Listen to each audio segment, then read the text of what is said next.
जी अस्सलाम वालेकुम बच्चों, क्या हाल है आप लोगों के? ठीक ठाक? आवाज़ आ रही है मेरी आप सबको?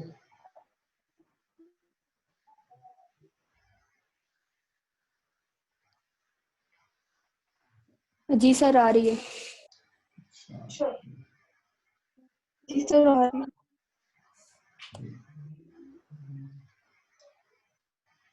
मुझे बेटे बता दीजिएगा जब मैंने शुरू करना हो।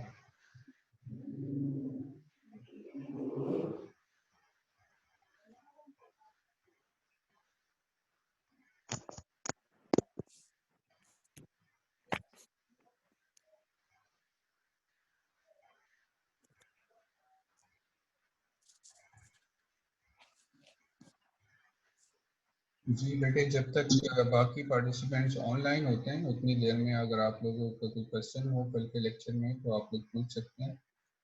आप लोग काइंडली अपने माइक्रोफोन अनम्यूट करके क्लिक करके पूछ सकते हो, आपको मैसेज करने की ज़रूरत नहीं है, क्योंकि मैसेज पे रिप्लाई करना फिर मेरे लिए मुश्किल हो जाता है वहाँ पर।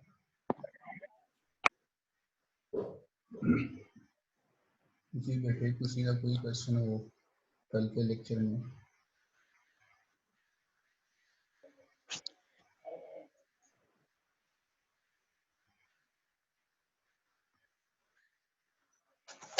अस्सलाम वालेकुम सर।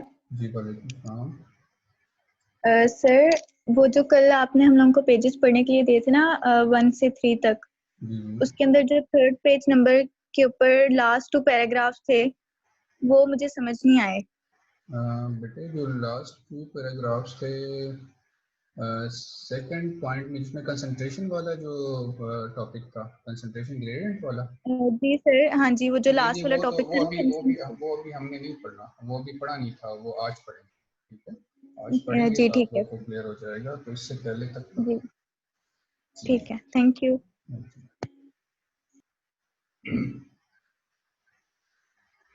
जी ज़ुबैदा स्टार्ट करें।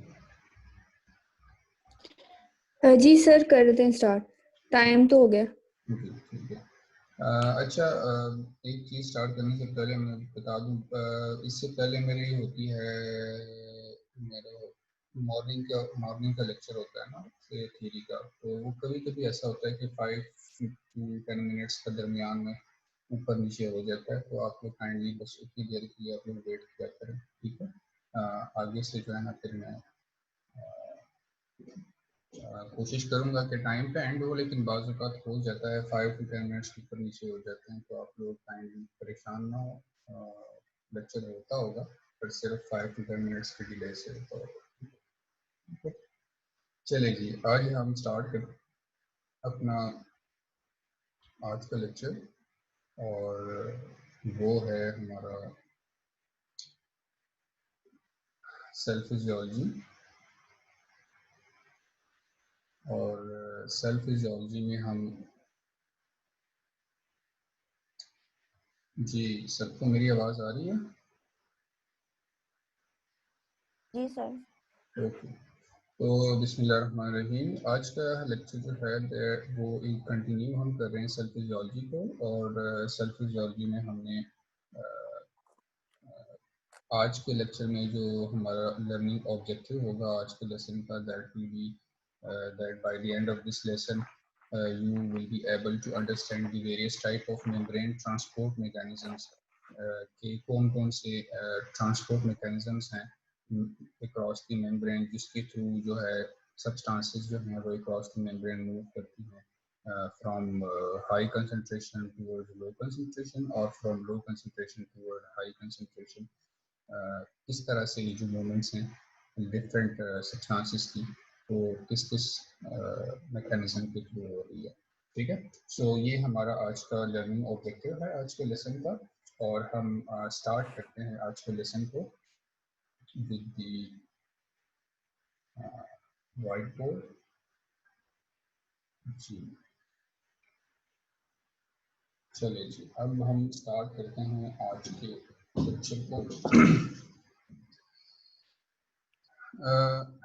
देखें, आप सबको पता है जो हम हमारा जो लास्ट लेक्चर था उसमें मैंने आपको बताया था कि काइंडली बेटे अपने माइक्रोफोन ऑफ कर दीजिएगा। अच्छा, इसमें हमने डिस्कस किया था, फॉर एग्जांपल हमारे पास सेल है और सेल के जो सेल मेम्ब्रेन की जो हमने प्रॉपर्टीज डिस्कस की थी, वो हमने ये कहा था कि सेल मेम्ब्रेन जो है वो लिपिड इन नेचर है और लिपिड से बना हुआ है। तो इस वजह से वो सब्सटेंसेस जो कि लिपिड इन नेचर होंगे वो इजीली जो है वो क्रॉस कर सकेंगे सेल मेम्ब्रेन को। ठीक है, अब आपको पता है कि सेल के अंदर डिफरेंट ऑर्गेनेलीज हैं और वो डिफरेंट ऑर्गेनेलीज अपनी एक्टिविटी परफॉर्म करने के लिए, उनको मेटाबॉलिक ड्यूटीज को कैरी करने के लिए उनको डिफरेंट चीज़ें जो हैं वो रिक्वायर्ड होती हैं, डिफरेंट सब्सटेंसेस जो है वो उनको रिक्वायर्ड होती हैं in the form of energy.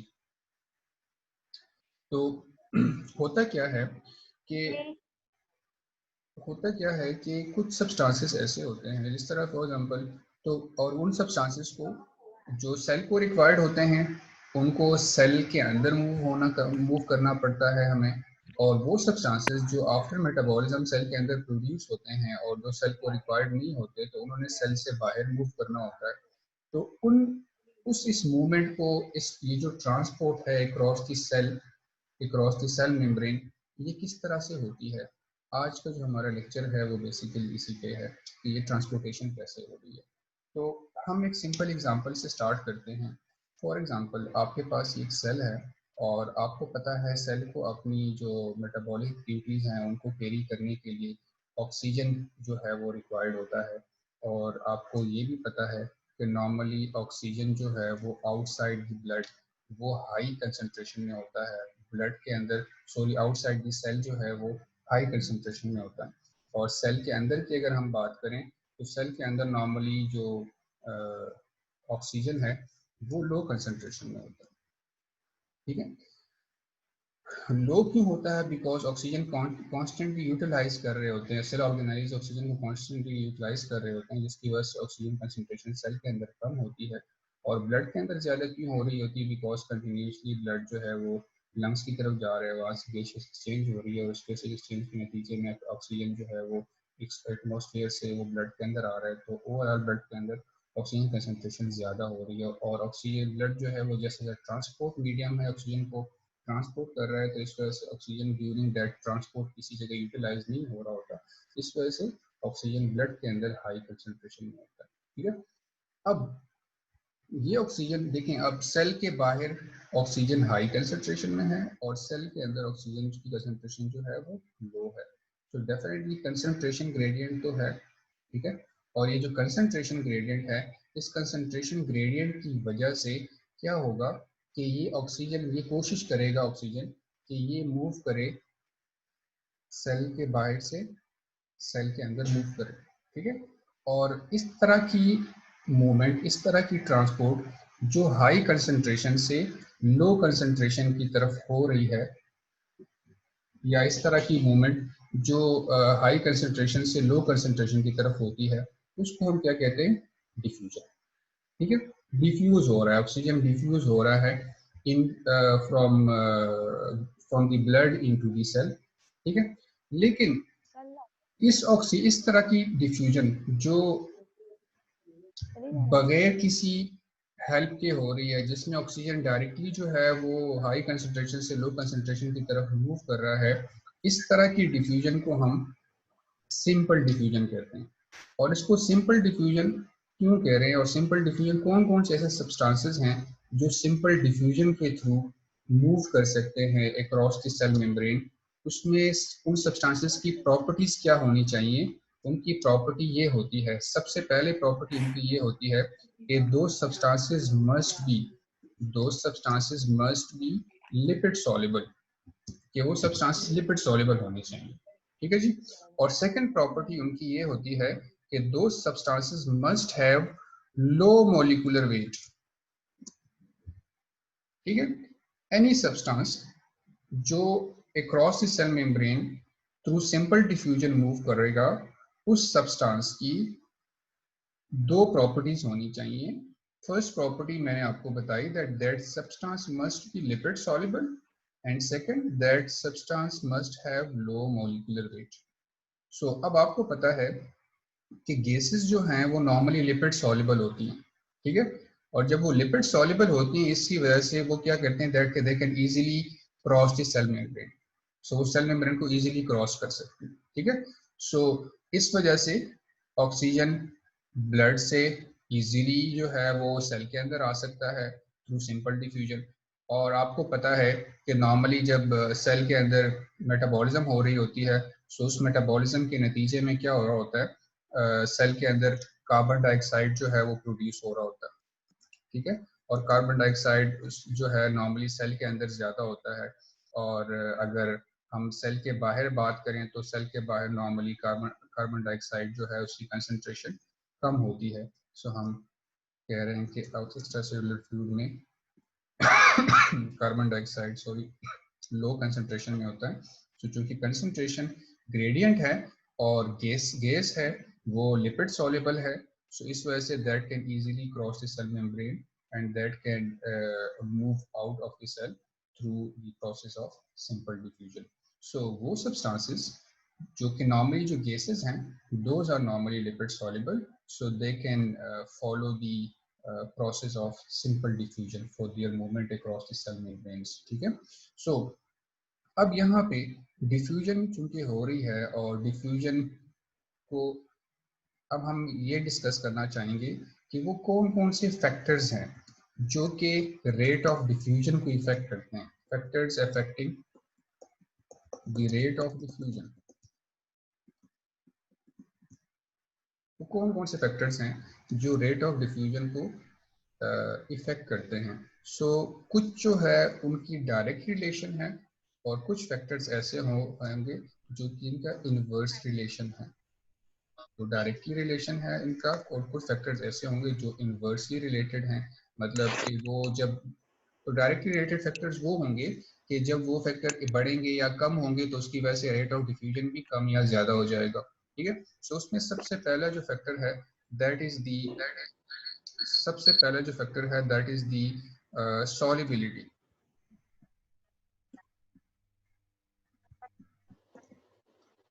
Solubility के वो सब्सटेंसेस जिनकी सॉल्युबिलिटी उस पर्टिकुलर मेम्ब्रेन के लिए ज़्यादा होगी तो रेट ऑफ डिफ्यूजन भी ज़्यादा होगा, और जो सॉल्युबिलिटी जैसे जैसे कम होती जाएगी वैसे वैसे रेट ऑफ डिफ्यूजन भी कम होता जाएगा। फर्स्ट फैक्टर जो है जो कि रेट ऑफ डिफ्यूजन की इफेक्ट कर रहा है that is the solubility. Second factor जो कि रेट ऑफ डिफ्यूजन को इफेक्ट करता है that is basically the concentration gradient. Concentration gradient across the cell membrane.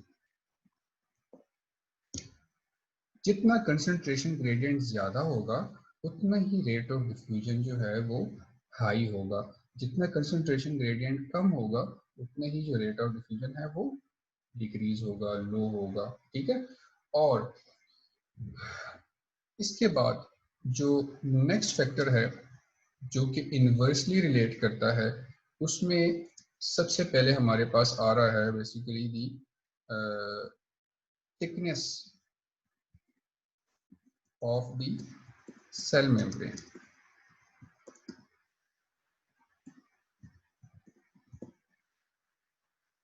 कि जितने सेल मेम्ब्रेन की थिकनेस ज्यादा होती जाएगी उतना जो रेट ऑफ डिफ्यूजन है वो कम होता जाएगा। जैसे जैसे सेल मेम्ब्रेन की थिकनेस कम होती जाएगी, जितनी कम होगी उतनी रेट ऑफ डिफ्यूजन जो है वो हाई होगी। और सेकेंडली जो चीज इन्वर्सली रिलेट कर रही है, इन्वर्सली इफेक्ट कर रही है that is the molecular weight. कि जितना लो मॉलिक्यूलर वेट कंपाउंड होगा उतना ही जो रेट ऑफ डिफ्यूजन है वो हाई होगा, और जितना मॉलिक्यूलर वेट कंपाउंड का जो है वो ज्यादा होगा उतना ही रेट ऑफ डिफ्यूजन कम होगा, ठीक है। और थर्ड फैक्टर सॉरी जो मैं भूल गया था अभी याद आया, that is the surface area of the cell. कि जितना सरफेस एरिया जो है वो ज्यादा होगा उतनी ही रेट ऑफ डिफ्यूजन जो है वो ज्यादा होगा। चलें मैं आपको थोड़ी सी ना कुछ चीजें जो थोड़ी सी कंफ्यूजिंग है उनको मैं आपको जरा डिमोन्स्ट्रेट करा देता हूँ यहाँ पे। फॉर एग्जांपल जो फैक्टर्स जिस तरह सॉल्युबिलिटी है, सॉल्युबिलिटी तो क्लियर है कि जितने ज्यादा सॉल्युबल होंगे उस पर्टिकुलर मेम्ब्रेन के अंदर, फॉर एग्जांपल मैं सेल मेम्ब्रेन की बात करूं तो जो जितने ज्यादा लिपिड सॉल्युबल कंपाउंड्स होंगे वो देखे easily diffuse across this that membranes, तो इस वजह से उनका जो रेट ऑफ डिफ्यूजन है वो ज़्यादा होगा। जो लिपिड इनसॉल्युबल होंगे उनका रेट ऑफ डिफ्यूजन जो है वो नहीं होगा। ठीक है, इस तरह से कंसंट्रेशन ग्रेडियंट ये भी तकरीबन क्लियर है कि अगर कंसंट्रेशन ग्रेडियंट होगा, हाई और लो का डिफरेंस ज़्यादा होगा, तो उतना ही जो रेट ऑफ डिफ्यूजन है वो ज़्यादा होगा। जितना डिफरेंस इन दोनों का ज़्यादा होगा उतना ही रेट ऑफ डिफ्यूजन ज़्यादा होगा। जितना इन दोनों का डिफरेंस कम होगा उतना ही जो रेट ऑफ डिफ्यूजन है उतनी रेट ऑफ डिफ्यूजन जो है वो कम हो जाएगा। ठीक है, लेकिन सरफेस एरिया क्या होता है? सरफेस एरिया को थोड़ा सा मैं एक्सप्लेन करता हूँ, शायद ये आपके लिए ये टर्म नया हो। मैं सरफेस एरिया को या एग्जांपल से आपको समझाता हूँ। देखिए फॉर एग्जांपल मेरे पास एक सेल है ये, ठीक है, और एक दूसरा सेल है ये वाला, ठीक है। दिस इज सेल ए और ये मेरे पास है सेल बी। ठीक है, अब यहाँ पे इधर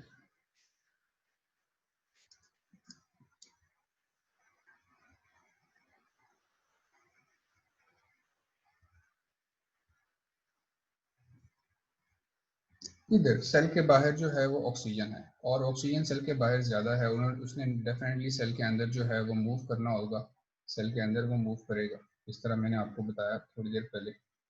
अब देखें ये सरफेस है सेल का और इस सरफेस के थ्रू ऑक्सीजन ने मूव करना है सेल के अंदर। देखें यहाँ पे इस सेल का, ये जो सेल छोटा है, यहाँ पे देखिए इस छोटे सेल होने की वजह से इस सेल का जो सरफेस एरिया है ये भी कम है। ठीक है, अब जब सरफेस एरिया कम है, ऑक्सीजन की कंसंट्रेशन तो ब्लड में उतनी ही है ना, ज्यादा है। यहाँ पे जितना ऑक्सीजन की कंसंट्रेशन जितनी यहाँ पे है उतनी ऑक्सीजन कंसंट्रेशन ब्लड जो यहाँ पे आ रहा है उसमें उसमें भी उतनी ही ऑक्सीजन कंसंट्रेशन है। अब देखो ऑक्सीजन कंसंट्रेशन दोनों साइडों पे सेम है, ब्लड के अंदर एक्स्ट्रा सेलुलर फ्लूइड में ऑक्सीजन सेम कंसंट्रेशन में है, मतलब हाई कंसंट्रेशन में है। लेकिन एक सेल छोटा है एक सेल बड़ा है, छोटे सेल होने की वजह से उसका जो सरफेस एरिया है वो कम है। ठीक है, अब जब सरफेस एरिया कम है तो जो ऑक्सीजन डिफ्यूजन है, वो जो रेट ऑफ ऑक्सीजन डिफ्यूजन है वो भी कम हो जाएगा। और यहाँ पे जिसको अगर सेल बी में देखा जाए तो ये सेल जो है ये बड़ा सेल है, इसका जो सरफेस है सेल सरफेस एरिया है वो ज्यादा है, जिसकी वजह से क्या होगा कि ज्यादा ऑक्सीजन जो है वो सेल में जो सेल के अंदर जो है वो आएगा। सो रेट ऑफ डिफ्यूजन जो ऑक्सीजन का है वो हाई हो जाएगा।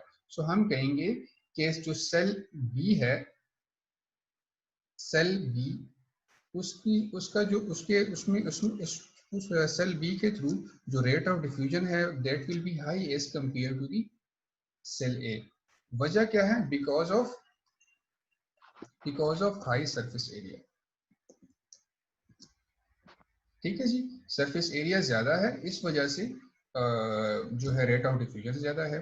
चलिए मैं एक दूसरी एग्जांपल आपको देता हूँ। फॉर एग्जांपल दो हॉल्स हैं, ठीक है, और हॉल में जो है दोनों हॉल्स में नंबर ऑफ पार्टिसिपेंट्स लोग जो हैं वो दोनों हॉल्स के अंदर 100 लोग हैं, 100 लोग हैं। ठीक है, एक हॉल का जो एग्जिट है, जो दरवाजा है वो छोटा है।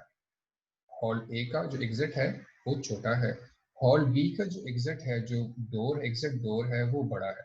ठीक है, अब 100 लोग दोनों हॉल्स में, नंबर ऑफ पीपल्स जो हैं वो सेम है, लेकिन और उन दोनों लोगों ने दोनों हॉल्स में से जब लोग बाहर मूव करना शुरू करेंगे तो क्या होगा कि जो वो हॉल जिसका एग्जिट छोटा है तो उसमें एक टाइम पे उस एग्जिट के थ्रू थोड़े लोग जो है वो बाहर जा सकेंगे as compare to the other hall जिसका एग्जिट डोर जो है वो बड़ा है, उसमें as compare to that hall के उसमें एक टाइम पे ज्यादा लोग जो है वो बाहर जा सकेंगे।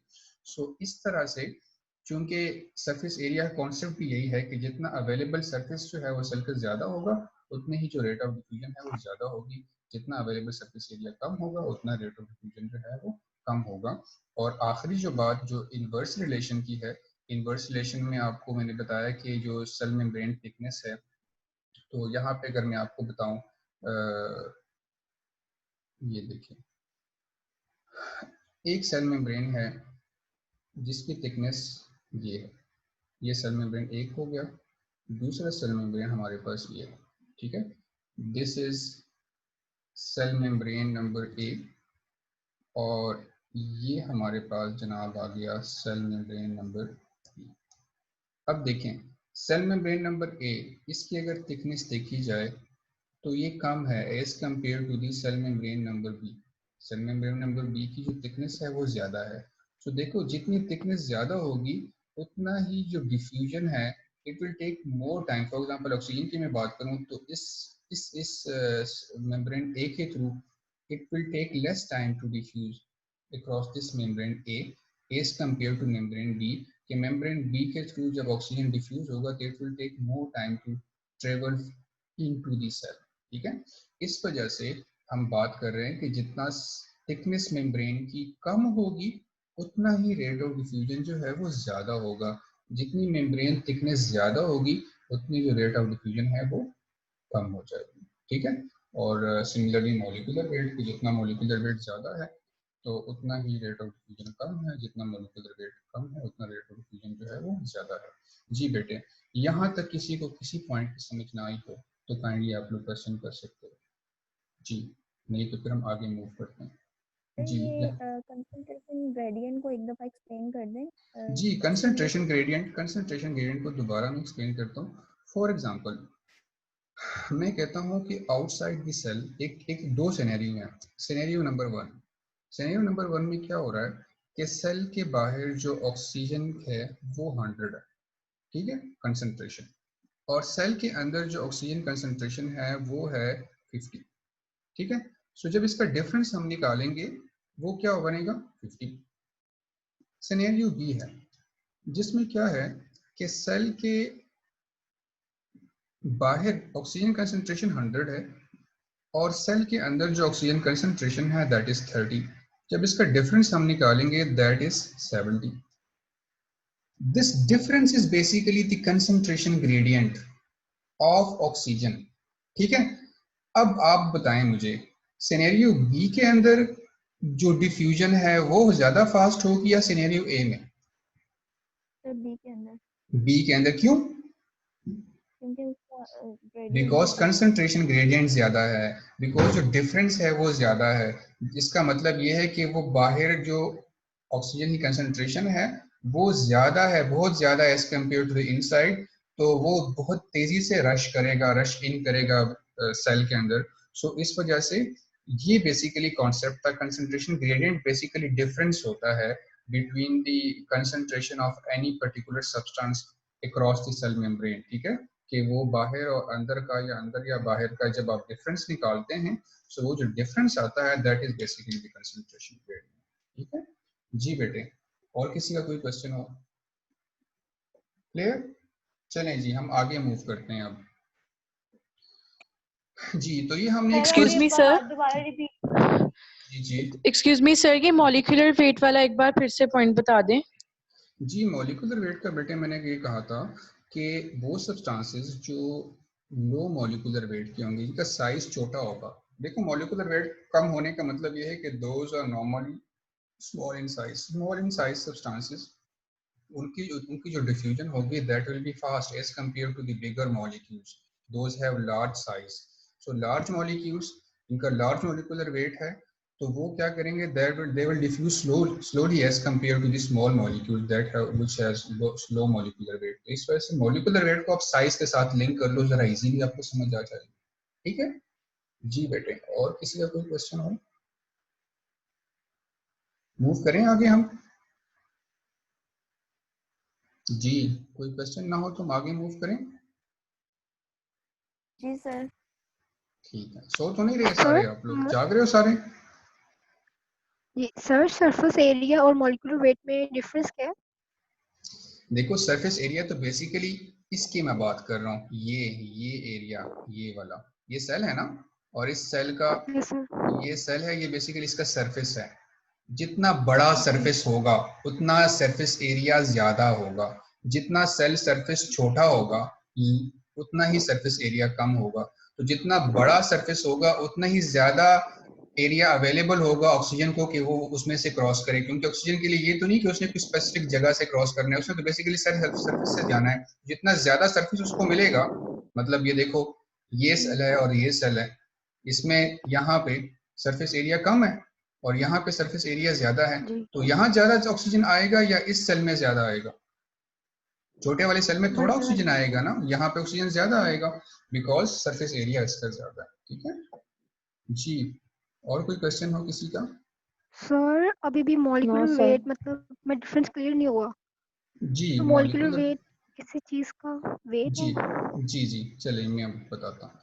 देखें, मॉलिक्यूलर वेट आप कहते हैं यार, मॉलिक्यूलर वेट को मैं एक सिंपल एग्जांपल आपको देता हूँ। एक सिनेरियो है जिसमें मैं कर रहा हूँ कि शुगर, आप बाजार गए और आपने शुगर लेना है, चीनी लेनी है, ठीक है, और मॉलिक्यूलर वेट को हम बेसिकली यहाँ पे इस तरह से करें कि यार हम उसके वेट के अकॉर्डिंग बात कर रहे हैं। एक हम कह रहे हैं जनाब, एक सिनेरियो कि आपने 1 kg शुगर लेना है। सेकंड सिनेरियो में आपने मार्केट गए और आपने उनको कहा कि 2 kg जो है वो हमें शुगर चाहिए, ठीक है। अब मैं आपसे पूछ रहा हूँ कि 1 kg शुगर का जो वेट है वो ज्यादा है या 2 kg शुगर का? 2 kg। 2 kg शुगर है तो बड़ा ऑब्वियस सा है। सो जब 2 kg शुगर है, उसका वेट ज्यादा है, तो हम ये एज्यूम करें कि हम 2 kg शुगर का एक पत्थर ले रहे हैं, सही है, जी। और 1 kg शुगर का भी पत्थर ले रहे हैं। डेफिनेटली जो 2 kg शुगर का पत्थर होगा वो बड़ा होगा साइज में as compare to the 1 kg sugar stone, ठीक है। और अगर जी ये जी। हमने, तो जितना साइज ज्यादा होगा उतना ही कि उसको मूव करवाना अक्रॉस दी मेम्ब्रेन, वो जो है वो मुश्किल होगा as compare to the other जिसका साइज छोटा हो। जितना साइज छोटा होगा, मॉलिक्यूल जितने स्मॉल इन साइज होंगे वो इजीली क्रॉस कर जाएंगे। फॉर एग्जांपल चलें, एक दो दूसरी मैं यहाँ पे एक बड़ी रेलेवेंट एग्जांपल जी देता हूँ। For sir. एग्जांपल ये सर एक मॉलिक्यूलर ट्रांसपोर्टर वेट। प्रोटीन है, ये एक ट्रांसपोर्टर प्रोटीन है, ठीक है। ये ट्रांसपोर्टर प्रोटीन के थ्रू अगर एक मॉलिक्यूल है that has this much size और दूसरा मॉलिक्यूल है जिसका साइज ये है, अब आप मुझे बताएं कि इस साइज के मॉलिक्यूल ज्यादा इजीली यहाँ से ट्रेवल करेंगे या इस साइज के मॉलिक्यूल, बड़े साइज के मॉलिक्यूल? डेफिनेटली छोटे स्मॉल साइज के साइज ज्यादा वाले। ट्रेवल करेंगे, ठीक है। जी। सो बेसिकली हम लार्ज मॉलिक्यूलर वेट को basically size of that particular substance को के साथ रिलेट करते हैं, ठीक है। यहाँ पे जी in sir terms of molecular weight diffusion, में फिर इन टर्म्स ऑफ डिफ्यूजन, मतलब कि केमिस्ट्री में नहीं, केमिस्ट्री में तो definitely this is different philosophy, but in terms of diffusion अगर हम बात करें, हम जो यहाँ पे जिनका लार्ज मॉलिक्यूलर वेट की जब हम बात करते हैं ना, तो हम ये एज्यूम कर रहे होते हैं that that particular substance have large size due to its large molecular weight, ठीक है। और तो इस वजह से उनके बारे में हम यही कहेंगे कि वो सब्सटेंसेस जिनका मॉलिक्यूलर वेट बड़ा है, जो मॉलिक्यूलर वेट जिनका ज्यादा है, उनका साइज भी ज्यादा होगा, और जितना साइज ज्यादा होगा सो डेफिनेटली वो सब्सटेंसेस स्लोली जो है वो डिफ्यूज करेंगे। अगर कंसंट्रेशन ग्रेडियंट है भी, लेकिन साइज चूंकि ज्यादा है, इस वजह से उनकी जो रेट ऑफ डिफ्यूजन है वो कम होगी एज कम्पेयर दो सब्सटेंसेस जिनका साइज स्मॉल है, ठीक है। जी सर। और मॉलिक्यूलर वेट में फिर मेम्ब्रेन की भी बात आ जाती है ना कि अगर छोटा मॉलिक्यूलर वेट है तो थिकनेस और थिननेस मेम्ब्रेन की। जी जी, ये सारे फैक्टर्स रिलेट करते हैं एक दूसरे के साथ, सारे फैक्टर्स रिलेट कर, आपने सारों को लिंक करना है, ठीक है। सारे फैक्टर्स रिलेट करते हैं। अगर small, for example small molecular weight है, ठीक है, लेकिन जी। थिकनेस ज्यादा है, तो फिर भी रेट ऑफ डिफ्यूजन कम हो जाएगी, ठीक है।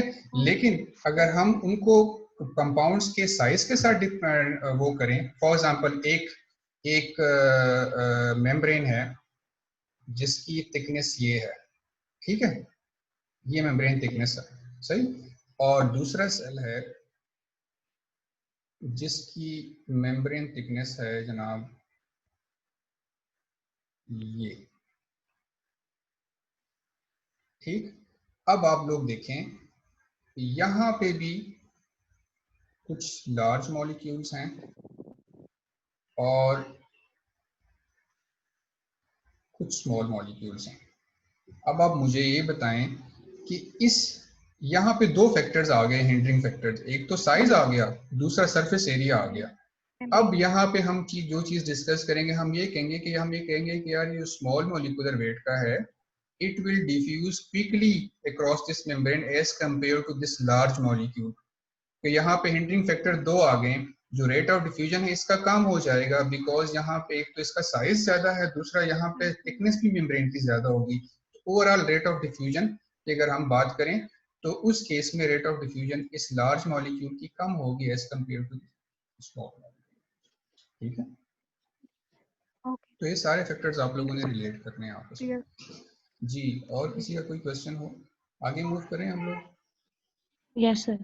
चलो, आप लोग साथ साथ ये नोट कर रहे हो? जी नहीं, सर।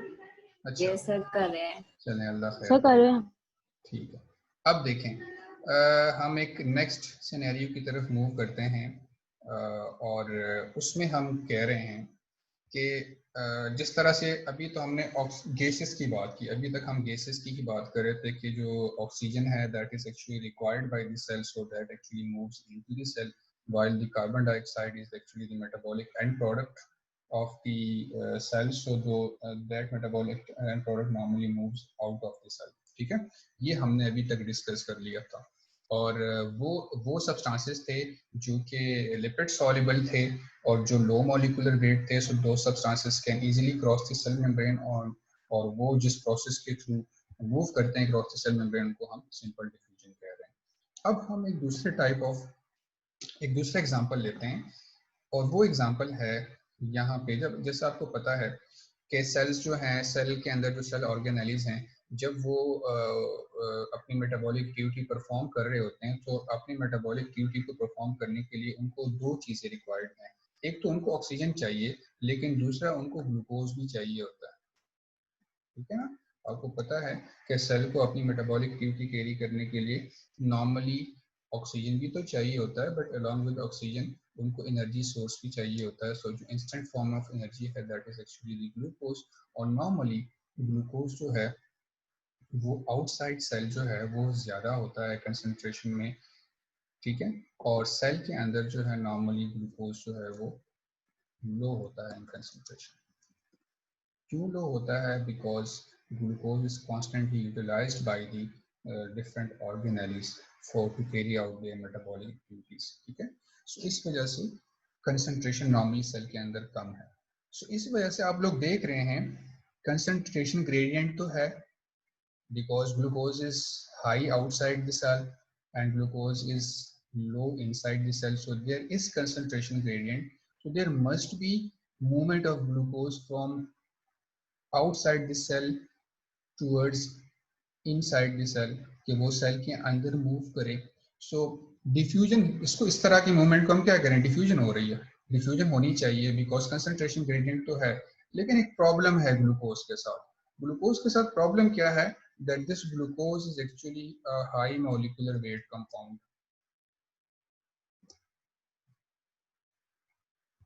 फर्स्ट मसला क्या है इसके साथ कि this is high molecular weight compound, और सेकंड प्रॉब्लम इसके साथ है कि दिस इज वाटर सॉल्युबल।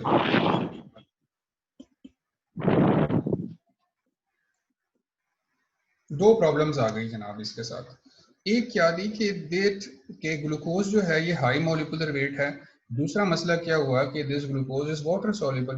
अब जब वाटर सॉल्युबल भी है, हाई मोलिकुलर वेट भी है, तो दोनों तरफ से दोनों चीज फैक्टर्स ऐसे हैं जो कि डिफ्यूजन को तो होने ही नहीं देंगे, बिकॉज आपको पता है कि सेल मेम्ब्रेन तो लिपिड सॉल्युबल है, तो इसकी वजह से डिफ्यूजन नहीं होगी।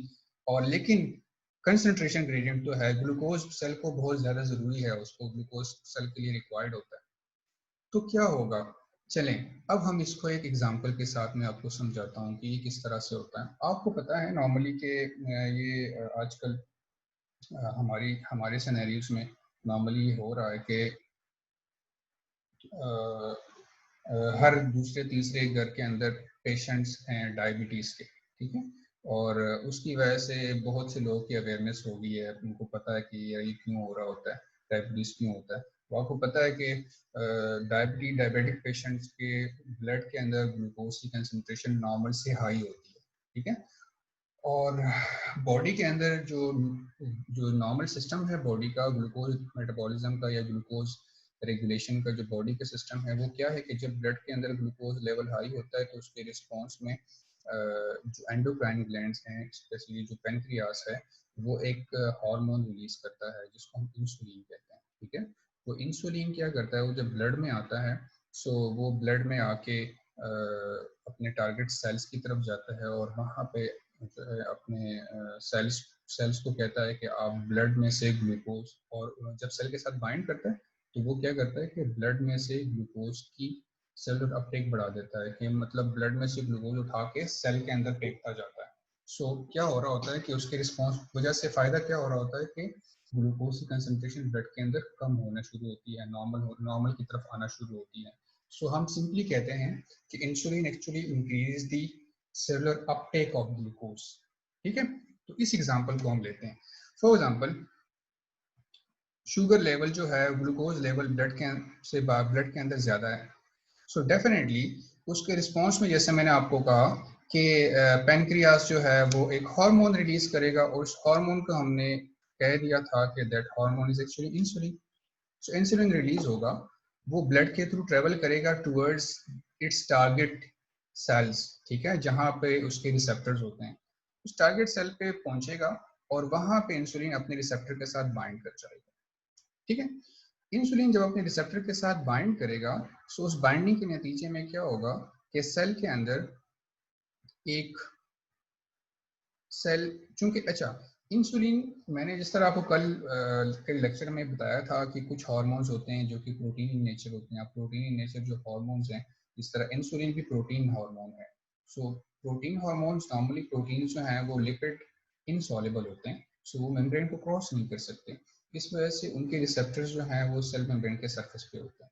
सो वो हार्मोन जो हैं जब अपने रिसेप्टर के साथ बाइंड करेंगे तो वो सेल के अंदर एक सिग्नलिंग मैकेनिज्म जो है वो जनरेट करेंगे। मैं उस डिटेल में नहीं जाऊंगा बिकॉज यहाँ पे हमारे इंटरेस्ट नहीं है उसमें। तो जस्ट सिर्फ आपको यहाँ तक इतना पता हो कि इंसुलिन जब यहाँ बाइंड करेगा तो उसकी वजह से सेल के अंदर एक सिग्नलिंग पाथवे जो है वो इनिशिएट होगा, और सिग्नलिंग पाथवे की वजह से क्या होगा कि सेल के अंदर जो है कुछ वेजिकल्स होते हैं इस तरह से, ठीक है, और उन वेजिकल्स के अंदर जो है नॉर्मली जो ग्लूकोज ट्रांसपोर्ट प्रोटीन्स हैं वो ऐसे स्टोर फॉर्म में प्रेजेंट होती हैं। स्टोर फॉर्म में glucose transporter proteins in the form of vesicles जो हैं वो स्टोर होती हैं। नॉर्मली जो ट्रांसपोर्टर्स हैं उनकी नेचर होती है प्रोटीन इन नेचर होते हैं। सो आपको पता है कि प्रोटीन तो डेफिनेटली अपने स्टोरेज जो है उनकी in the form of vesicle होती है, जिस तरह मैंने आपको कल बताया था। और सिमिलरली वो जो है ट्रांसपोर्ट जो है वो सेल के क्रॉस तभी करेंगे जब उसको स्टिमुलस मिलेगा। सो इंसुलिन